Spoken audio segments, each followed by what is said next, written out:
Dear student, good morning.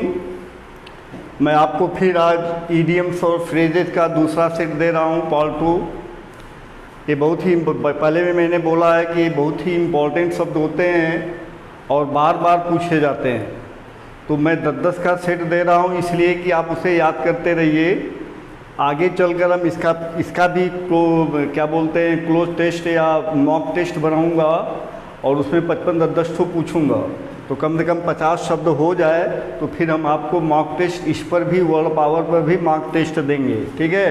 तो आप इसे याद करते रहिए, ये ज़्यादा बेटर होगा। आगे देखिए आप, अगला शब्द है अ पाइप ड्रीम।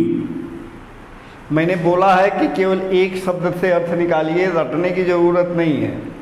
तो ड्रीम है तो इसका मतलब वो सही नहीं होगा, नहीं। ड्रीम जो है कभी संभव नहीं, जो हम स्वप्न देखते हैं वो कभी पॉसिबल नहीं होता है, नहीं ना। तो इसका मतलब हो गया कि अ पाइप ड्रीम का मतलब एन इम्प्रैक्टिबल प्लान, असंभव योजना। हमने सिर्फ एक शब्द से इसका अर्थ किया ड्रीम। ड्रीम का मतलब वह कार्य या वह वस्तु जो संभव न हो, असंभव। तो असंभव हो गया इम्प्रैक्टिकल, और पाइप से अर्थ यहाँ पर प्लान का ले लिया तो अर्थ हो गया असंभव योजना, ठीक है। दूसरा शब्द है लूज वंस हेड, है ना। तो हेड को लूज कर देना। तो जब मस्तिष्क ढीला हो जाएगा, लूज माने ढीला होना और हेड माने माइंड। माइंड जब ढीला हो जाएगा तो व्यक्ति हतोत्साहित हो जाएगा, नहीं। लूज वंस हेड, किसी का हृदय, किसी का हेड माने माइंड लूज हो गया तो पागल भी हो सकता है, लेकिन पागल अर्थ नहीं देता है। To be confuse and over excited, हतोत्साहित होना, कंफ्यूज हो जाना और हतोत्साहित होना, ये इसका अर्थ होता है। To lose one's head.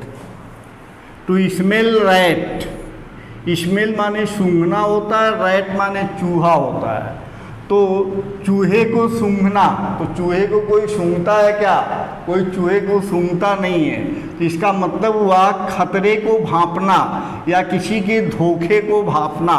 तो स्मेल और रैट। तो टू सस्पेक्ट अ ट्रिक और डेंजर, ट्रिक माने चालाकी और डेंजर माने धोखा, खतरा। तो किसी खतरे या धोखे को भांपना, सस्पेक्ट मतलब भांपना, अंदाजा करना। तो स्मेल और रैट का अर्थ होगा टू सस्पेक्ट अ ट्रिक, किसी के चालाकी को, धोखे को या डेंजर को, खतरे को भांपना, ये इसका अर्थ हो रहा है। अगला शब्द है बर्थडे सूट, जन्मदिन का सूट। तो जब कोई व्यक्ति पैदा होता है तो कौन सा कपड़ा पहनता है?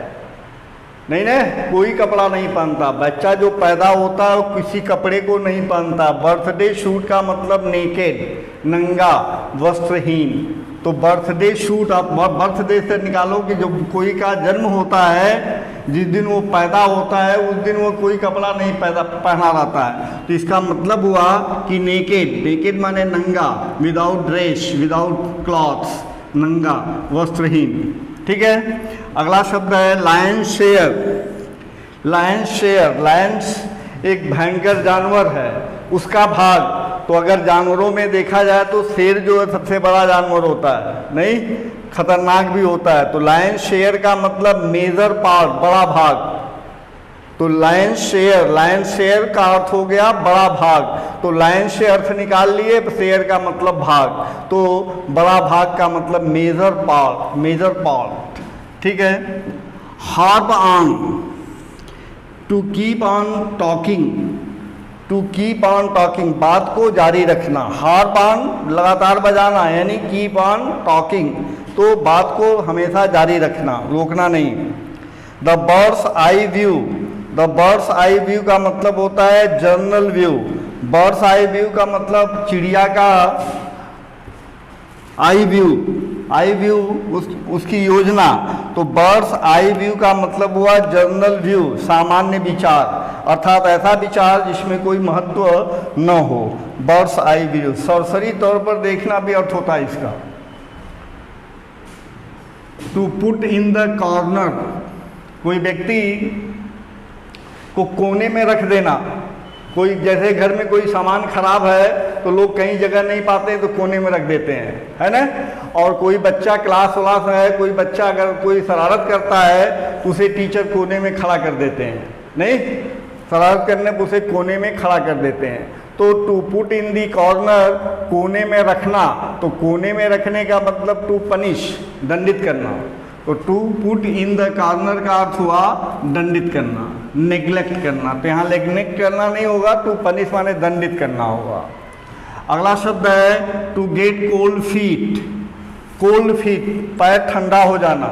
तो पैर ठंडा होने का मतलब क्या, जब व्यक्ति किसी कार्य से डरता है तो उसके हाथ पैर ठंडे हो जाते हैं। लोग कहते हैं कि उसके हाथ पैर ठंडे हो रहे हैं, अर्थात वो डर रहा है या उसके हाथ पैर कांप रहे हैं। तो टू गेट कोल्ड फीट का मतलब हुआ टू बी अफ्रेड ऑफ, भयभीत हो जाना, ठीक है। तो मैंने बोला आपको कि शब्द को केवल ध्यान पर रखिए कि कोल्ड फीट है तो हाथ पैर ठंडा होना, ठंडा होने का मतलब भयभीत होना। शाब्दिक अर्थ नहीं, शाब्दिक अर्थ यहाँ पर लेकर उसके भाव को आप एक्सप्लेन करिए, वही आपका इडियम और फ्रेज होगा। कैट एंड डॉग्स लाइफ, 10वां शब्द है कैट एंड डॉग लाइफ। तो कुत्ता और बिल्ली अगर हम साथ साथ कर दें तो वे क्या करेंगे, निरंतर झगड़ते रहेंगे। कुत्ता बिल्ली अगर दोनों साथ साथ रहेंगे तो निरंतर झगड़ते रहेंगे। तो कैट एंड डॉग लाइफ का अर्थ हो गया life of constant Discord, life of constant Discord. Discord माने झगड़ा, कांस्टेंट माने लगातार, और लाइफ माने जीवन, नियमित झगड़े का जीवन।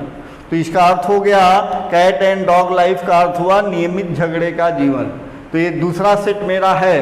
पहला सेट मैंने आपको 10 शब्द दिया था, दूसरा भी 10 दिया। 5 सेट देने के बाद मैं इसका मॉक टेस्ट बनाऊंगा जिसमें आपको पूछूंगा, इसमें से वर्ड पावर पूछूंगा, ठीक है। तो आप लोग याद करो और फटाफट उसको गेस करो कि इसका मीनिंग क्या होगा, ठीक है।